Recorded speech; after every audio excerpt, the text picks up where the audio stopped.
자기 전문 분야가 있으니까 자기. 그래서 주식 투자도 우리가 이제 증권 방송이나 이런 거 보면 전문가 분이 많이 있잖아요. 그러니까 자기 종목에 관해서 고민하면 그분이 최고의 전문가예요. 그 종목에 관해서는 자기 돈이 들어가 있으니까. 그러니까 남의 말이나 남의 의견을 너무 구할 필요도 없이 자기가 공부한 거를 믿으면 돼. 그러면 성공할 수가 있거든. 혹시 그 대표님 비트코인 투자도 하시나요? 안 해요. 비트코인 아예 안 하시나요? 전망 이런 것도 별로 보시진 않고. 그거는 제가 비트코인을 왜 안 하냐면 실질적으로 제가 1비트코인 가격에 20만 원대 있잖아요. 그때 제가 잘 알고 있었거든요. 그런데 그게 8천만 원까지 갔다가 지금 2천만 원이잖아요. 맞아요. 2천만 원도 너무 비싸잖아요. 너무 비싸죠. 그러니까는 제가 타이밍상 놓쳤다고 하는 주식도 마찬가지거든요. 제가 타이밍상 놓쳤다고 하는 주식은 절대로 안 봐요. 그러니까 제가 신라젠 투자를 전혀 안 했거든요. 신라젠 투자를 한 번도 안 했어요. 신라젠을 제가 장외 주식일 때 조사를 다 했던 거예요. 장외에 있을 때 지금으로부터 거의 10년 전 이때 그때 장외에서 3만 원대 했었거든요. 근데 제가 이해가 안 가더라고요. 그 장외 주식이든 벤처든 투자하는데 제 기본이 있거든요. 기본 원칙이. 그거에서 벗어난 주식이. 그게 기술 특례에서 상장이 됐잖아요. 그래서 상장돼 가지고 만 원까지 떨어졌었는데 그러다가 14만 원, 15만 원까지 갔죠. 그 떨어지는 사이에서 요번에 재상장되고서도 이틀 상한가 갔나 그랬잖아요. 급등을 했는데 조금 과하다고 싶었거든요. 그러면 일단은 때를 놓쳤다 싶으면 안 하는 거예요. 안 보고 안 하는 거예요. 네. 그래야지 제 재산을 지킬 수가 있어서. 그 버는데 얼마나 고생을 했겠어요. 그죠?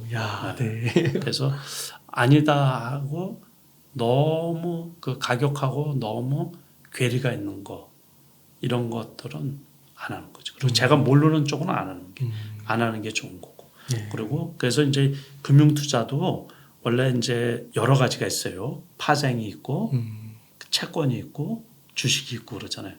저는 주식 전문가예요. 네. 그러니까 주식만 하는 거죠. 그래서 저 옵션 같은 거를 15년, 17년 전에 했거든요.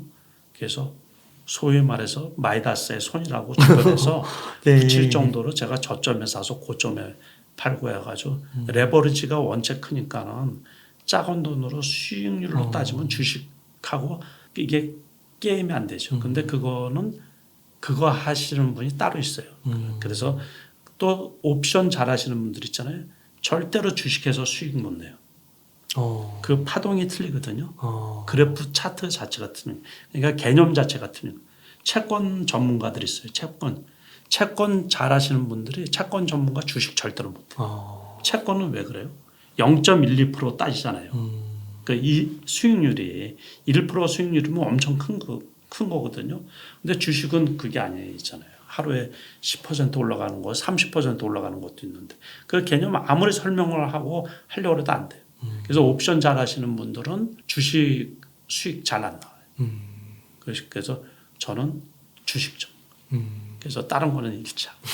관심도 없고 투자도 안 하고 실질적으로. 그래서 코인도 작년 재작년에 코인 뭐 재작년 같은 경우 작년 같은 경우 코인에서 돈 버는 이 어린 친구들도 있는데 제자 이제 그 친구들도 있는데 아무튼 지금도 그 코인으로 고생 많이 하잖아요. 엊그제도 세계 3대 시장이라는 다 보시네요. 네?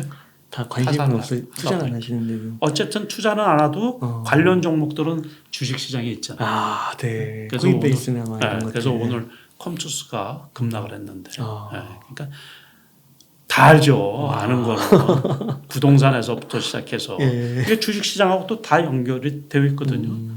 그러니까는 그 돈을 이 유동성을 축소시키다 보니까 그러니까 이제 주식 그 부동산 시장도 같이 침체를 하고 금리 인상으로 인해 가지고 그러니까 부동산 관련 주식도 있잖아요. 우리가 리츠 같은 것도 있지만 그러니까는 어쨌든 주식을 하다 보면 다 알게 되죠. 그렇지만 이제 자기 전문 분야가 있으니까 그래서 주식 투자도 우리가 이제 증권 방송이나 이런 거 보면 전문가 분이 많이 있잖아요. 그러니까 자기 종목에 관해서 고민하면 그분이 최고의 전문가예요. 그 종목에 관해서는 자기 돈이 들어가 있으니까. 그러니까 남의 말이나 남의 의견을 너무 구할 필요도 없이 자기가 공부한 거를 믿으면 돼.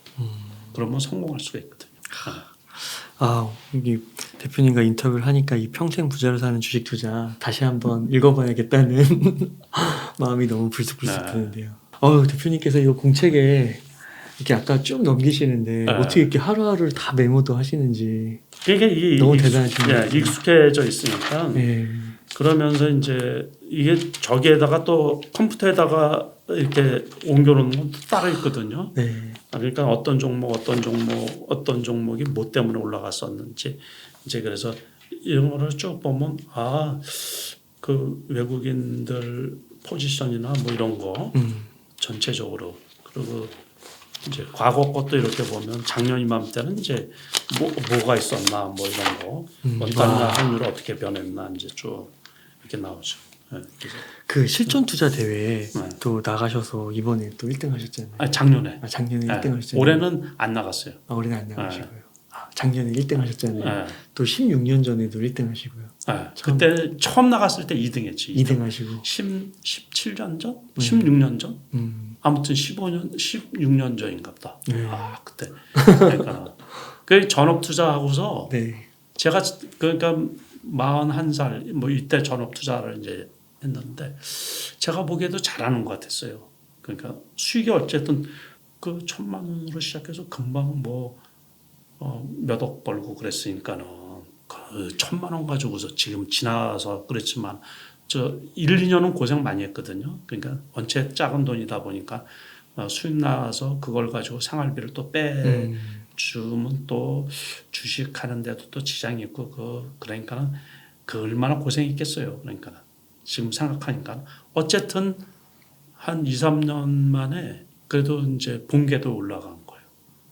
그래서 조금 지나서 내가 얼마나 잘하나 이제 한번 대회 한번 나가보자 그랬는데 그 처음 나간 데에서 제가 2등 했거든요. 그래서 그러고서는 그렇다고 이제 매년 나가는 건 아니고 요즘 같은 때는 이제 반등장에서 장이 좋잖아요. 그러면 돈을 좀 많이 벌어야죠. 그러니까 그 대회 나갈 때는 요즘에 규정이 까다로워서 대회 나가면은 그 계좌로 이렇게 다른 종목을 타치를 하면 또는 이제 사무실에 있는 IP가 같은 계좌로 어떤 종목을 건드렸는데 중복해서 이렇게 매매를 하잖아요. 그럼 탈락이에요 무조건. 그러니까는 신경 쓰기 싫으니까는 요즘에는 이제 안 하죠. 그러고서 이제 작년 같은 경우도 별로 장이 안 좋고 그러다 보니까 이제 한번 해보자 하니까 이제 그게 통하더라고요. 그래서 또 운도 좀 따르고 그래서 또 본의 아니게 나이 먹은 사람이 그 주책스럽게 또 1등까지 하고 그래가지고 저 대단하신 것 같습니다. 이렇게 장기간 동안 계속해서 공부하시고 메모하시고 대회 나가시고 1등 하시고 그러니까 그거를 이제 감을 안 잊으려고 그러는 것도 있죠. 그리고 시장에 관해서 유연하게 항상 이제 유연하게 대처하려고 지금 시장이 어떤 장인가 해서 이제 빠꾸미 내다보려고 그런데 이제 나가보는 것도 있죠. 그러다 보면 시장에 애정을 가져야지 계좌도 이게 벌리더라고요. 돈이 붙고. 그러니까는 뭐 별 생각 없이 그냥 투자를 하다 보면 그래서 제가 늘 하는 말이 지금 철학을 제 스스로 저한테 하거든요. 그러니까 좀 철학을 좀 가지라고 그래요. 제가 철학을 저한테. 그러니까 아무 생각 없이 투자를 하면 안 되고 시대가 지금 어떤 시대로 바뀌느냐 이제 그런 것도 좀 이렇게 스스로한테 물어보면서 HTS한테 물어보면서 이제 또 제가 전에도 한번 그런 말 했을 거예요. 웅 이사님이 책을 많이 보시니까 그 책에 우리 행간에 숨어 있는 뜻을 읽어라 이제 그런 말 있잖아요. 저는 HTS에서 우두커니 그냥 아무 생각 없이 보지 말고 그 종목에 담겨져 있는 그 큰 손 있잖아요. 큰 손의 생각을 좀 읽어보라 그런 얘기예요. 저 주식을 왜 올렸을까? 왜 저 주식은 올라갈까? 그래서 비슷한 거를 자꾸 찾는 연습이 필요한 거죠. 네, 그래서 이 상황에서는 왜 공포 때문에 이제 전체적으로 막 떨어지고 그럴 때가 있는데 그 와중에도 올라가는 주식이 있단 말이에요. 그러니까 이제 그런 주식은 왜 올라갈까? 이제 그런 데서부터 이렇게 공부를 해나가다 보면 그게 이제 쌓이다 보면 실력이 되는 거죠. 이제. 그래서 어떻게 보니까는 2, 3년 만에 한 번씩 나가면 그래도 1등, 2등 하고 그러니까 저도 제가 봐도 좀 신기할 때도 있어요. 아유 대표님 이거 긴 시간 동안 너무 주옥과 같은 말씀들 네. 전해주셔서 너무 감사드리고 혹시 네. 그 시청자님들께 끝으로 강조하고 싶으신 말씀이나 하고 네. 싶으신 말씀 네. 있다면 좀 부탁드리겠습니다. 그 이제 시장은 어려울 때도 있고 좋을 때도 있고 그러죠. 그렇지만은 아무리 어려울 때더라도 제가 이렇게 이제 몇십 년 주식 투자를 하면서 느끼는 게 항상 그 준비만 하고 있으면 기회를 제공해 주더라고요, 시장은. 그래서 준비하시는 분들 그리고 공부 많이 하시는 분들이 그만큼 아는 만큼 또 수익이 나게 마련이거든요. 그래서 어려운 시기지만은 잘 이겨내시고 또 좋은 성과 있기를 마지막으로 이제 기대합니다. 네. 감사합니다. 네, 고맙습니다. 이렇게 해서 평생 부자로 사는 주식 투자의 저자이신 남석관 대표님을 모시고 이야기를 나눠봤습니다. 긴 시간 동안 유익한 인사이트 많이 나눠주셔서 감사의 말씀드립니다. 오늘 고생 많으셨습니다. 예, 고맙습니다.